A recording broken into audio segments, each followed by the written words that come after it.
So welcome back, guys. In the previous video we installed the Street Alert and we actually implement it in our project, so our project can use Street Alert. And in this video we're actually going to be creating the roles in the view component. So this video is going to be a long video, so let's get started. And if we should go over to our component, the view component we created initially, and in this, the first thing we need to do whenever this component is being created is that we actually want to get the list of all permissions created on this project, in this project. And the reason is because we want, whenever we're creating a role, we want to select some permission to be assigned to those roles. And to actually do that is simple. We're going to send a promise request to a specific URL, and the URL is going to go to a function, and the function is going to go to the database and bring out those permissions and send it back to us. It's actually going to be a GET request, and let's get started. So we should go over to JavaScript and methods, and this method is actually, we're going to create a method which is going to be called, let's just get permissions, and this is a function. So we're going to be using Axios to send a promise request when we're going to be sending a GET request. So if you don't know how to use Axios, I can make a video about how to use Axios. So just let me know if you want to see a video on how to use Axios in your project, be it Vue.js, jQuery, whatever project you're working on, whatever JavaScript framework you're working on how to use Axios. And I think just let me know in the video, in the comment section, and I'll get back to you on that. So to use Axios is actually simple. If you go over to the bootstrap.js file, you'll see that Axios has been required, and they've set the common headers, but what they didn't add is the default HTML, the default base URL. So to add that is actually simple. But for now, let's just leave that for now, and I'll come back to that in a bit. So to actually use Axios is simple. Just say Axios and dot the type of request you want to send. If you want to send a post request, if you want to send a put request, a delete request, or a get request, just type it right there. And what I'm sending a get request, so this will be get to the URL. Now the URL should be http https:/localhost 8000/get all permission. So this should be the URL that we're sending our GET request to, and this URL is going to respond to the GET request, and is going to go to the database and bring those requests and send it back. But we don't have this URL for now, so let's create that. Let's create that URL, and let's just leave this at this right now. So the first thing we need to do, we need to go to our web file. We need to get to our web file, and I'm going to create that URL right now. So let's just call this, let's just call this Axios request. So we're going to create this URL. It's going to be a route, a get URL. So we should have get all permissions. So you can call this whatever you want, and this will go over to the permission controller, and that's all. So and that's going to be all. And if we should go over to, okay, we need to specify the controller. So this will be get all permission. So if we should go over to that, we haven't created the permission, so we need to create that right now. So let's go over to permission controller, and in this permission controller, let's just create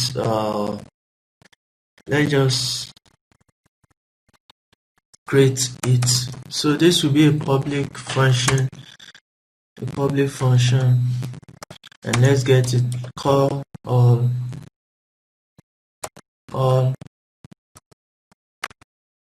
permissions. I think is the spelling correct? We don't. So get all permissions, and so this is all we need to do, and we actually need to get all the permissions. So let's get everything. So right now we're going to return a response, and the response is going to be a JSON. And right now we're going to say permission. Let's just say permissions. Let's go to $permission. So permissions, and we need to return a status code, which is going to be 2000, and 2000 means okay, that everything is okay. And yeah, so if we send any request to this, URL right now, we're actually going to be getting the list of the permission created in the database.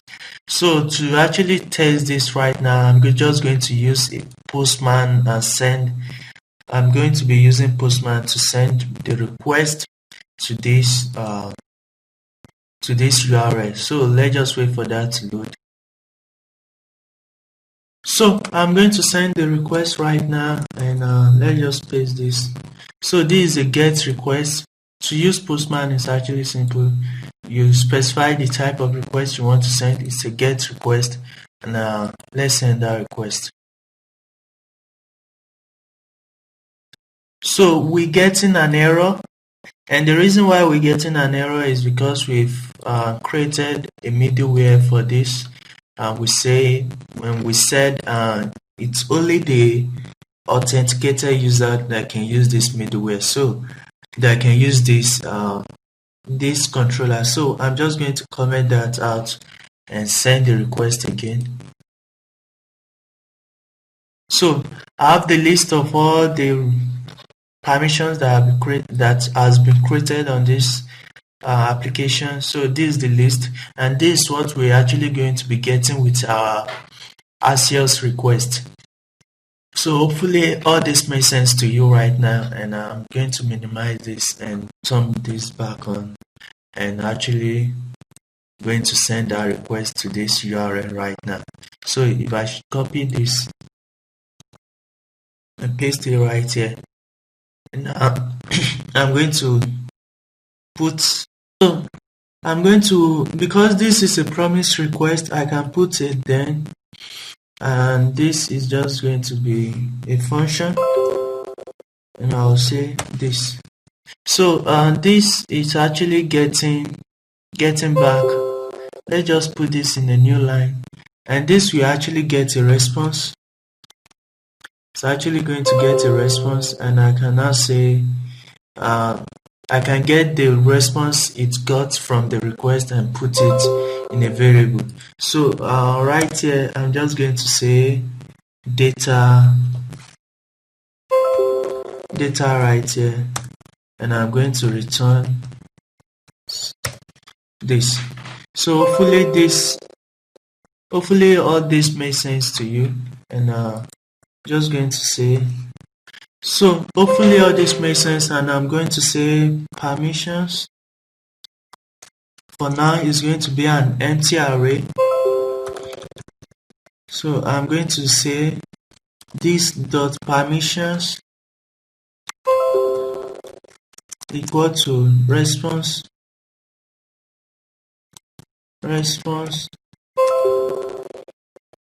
dot data dot permissions. So because we're getting that, and if this request actually failed, I also want to get the error. I want to cache the error, so I'm going to say cache, and this is also going to be a function, and I'm going to say this way, and this is actually going to cache the errors, and I'm going to display an error message, and the error message could be anything. So I'm going to use the sweet alert to display the error message. So to do that, it's actually simple. If you go over to their documentation, and to actually use it is very simple. And let's just say basic. No, I want an error. Yeah, I want something like this, but without the footer. I want to say no, I don't want that.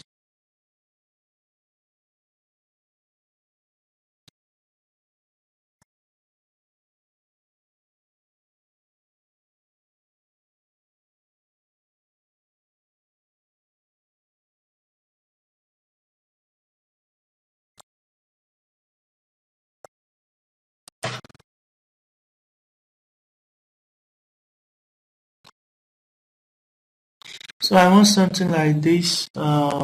Actually, something like this. So let me just copy. I'm just going to copy this, and I'm going to paste it right here. Remember, this Vue.js is I don't know about yours, but I think it's case sensitive. It's case sensitive, so this should be, since we are using a small letter here, so we need to use a small letter right here, and I'm just going to remove this. Something went wrong, and that's all. And I think my Vue.js just broke, so I'm just going to run the command again. So I'm just going to run wash again and wait for that to compile.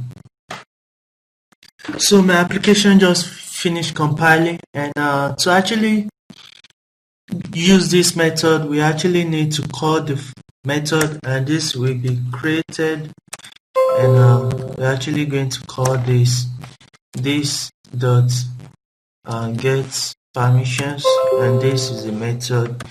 So that's all we need to do for now. So let's just come to our application, and right here let's just open our developers tools and keep an eye on the network tab and see the request being sent and the type of response we get back. So let's just wait for that to open. So if we should refresh this page now.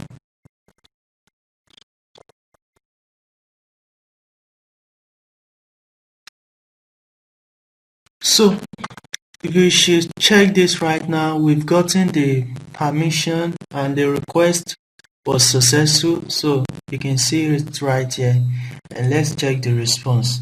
So we've gotten the JSON. You can see the JSON response right here, and we've gotten the list of all the permissions created right here. And if we should check our view option, view tools, and let's just wait for that to load.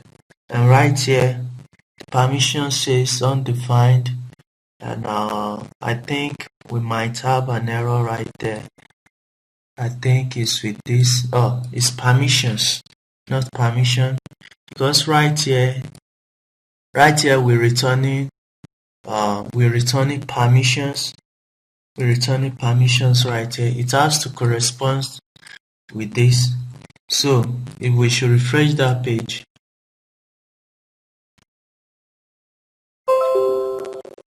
so we have the array of the permission objects. We have it right here, and now we can actually get to loop through this or do whatever we want with this right here. So when the next thing we need to do right now is actually create the forms. We actually need to create the forms, and if you should go over to the project files, we're going to see the forms right there, and I'm just going to copy it and paste the form right here. But before I do that, there is also a package we need to install. I've forgotten about it. I've totally forgotten. We need to install another package to actually help us to send those requests. This is a package I love to use very much. It's actually very simple. It helps us to submit form requests. It's actually simple. It's called vform. So if you go over to the GitHub, you're actually going to find the form right there. So all you just have to do is search it, vform.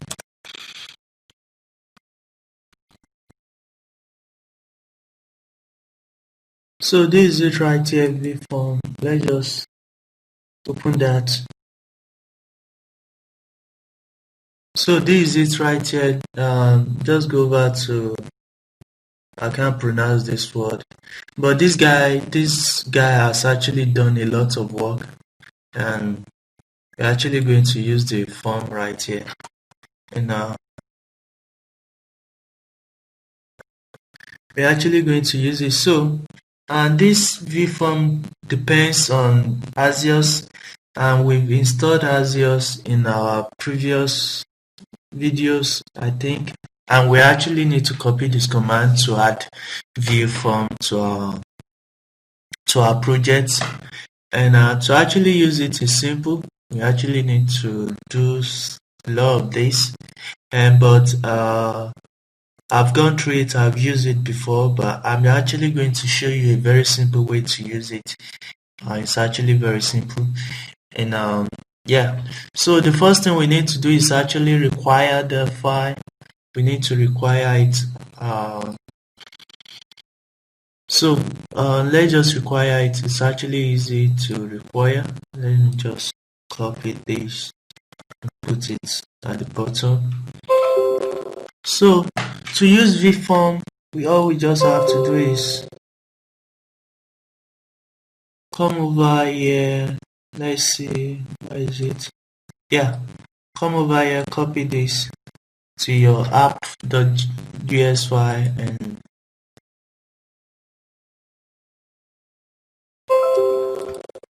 and paste this right here. And I told you earlier I love to use window variable, and this one is equal to form, and that's all. So to use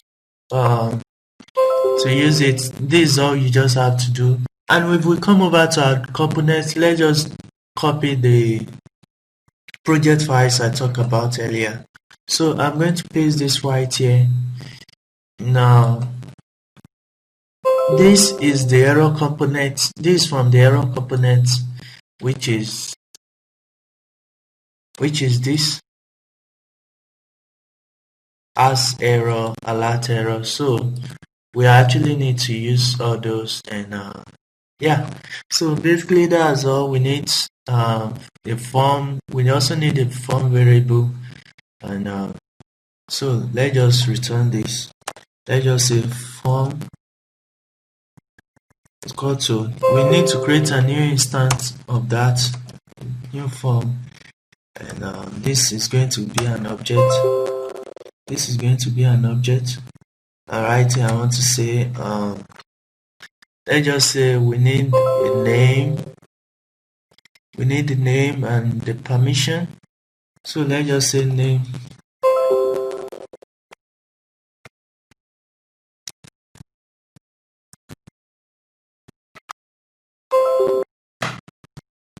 So we need the name and we also need permission.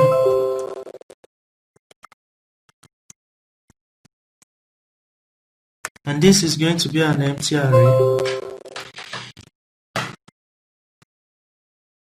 So that's all. And right here we actually need to loop through the permission we got earlier.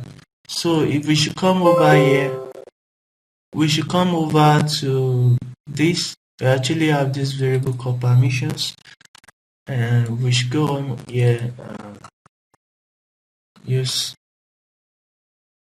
for option in permissions, and that's all. So if you should check the bootstrap, the view bootstrap, you're actually going to realize that you can get a feed name, a feed item. You can get the feed name. Just go over to the documentation and read about it. And if I should refresh right now,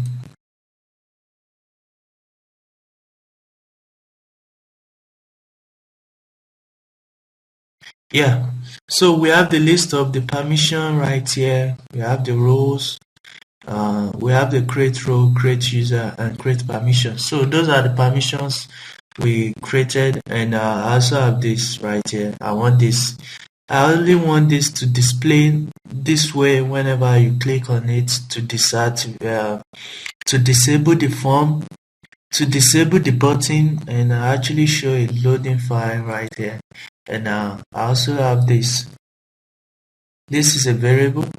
So that's why I said in the beginning of this video, you have to have some basic knowledge about how Vue.js work.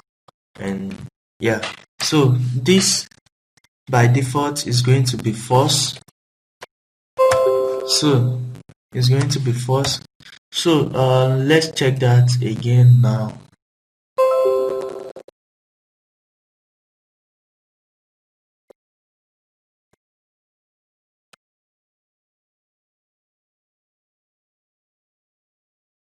Okay, false.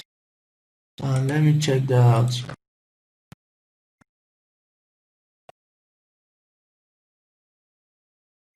So by default it is false, and I'm saying this to display if it's not true. So let's make it default true. So let's refresh this page now. Yeah, so we have that button showing right here, and if I should click this, it should do that. So I set an on-click listener to the button, that whenever you click on the button, it should load this function. It should perform that function right here. So we need to create that function now. And yeah, so that function, and for now let's just say alert and say you clicked me,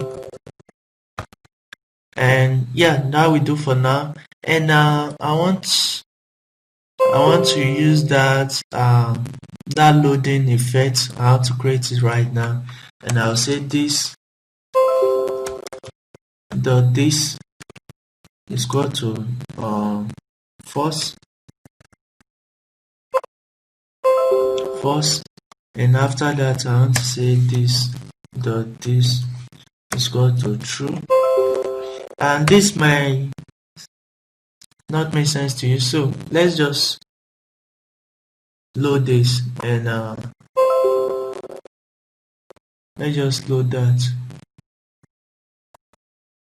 Yeah, so if I should click this right now, yeah, so I got that alert, but the loading effect didn't show, and this is because the request, what we asked it to do, was performed very fast, and we couldn't even see it. So that will I think I need to stop this video right now because it's getting longer than I planned. I know I said we're actually going to be creating the rows right now, but I need to end this video right now because it's getting longer than what I planned already. But before then, I need to show you this how this street alert actually works on the page. So let's just set a wrong URL and let's see.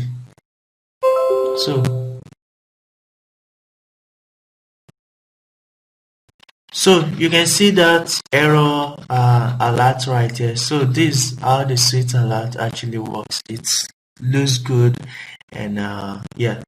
So I'll see you in next video, and yeah, bye.